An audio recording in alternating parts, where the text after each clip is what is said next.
¿El huevo qué? 100 metros me ha tangado. ¿El huevo qué? ¿Qué cojones? Dime.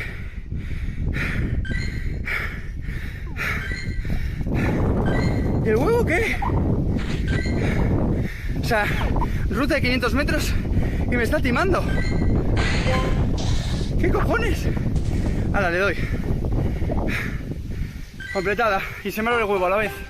A la vez. Toda la vez. Vete a tomar por el culo, loco. 500 metros de sprint.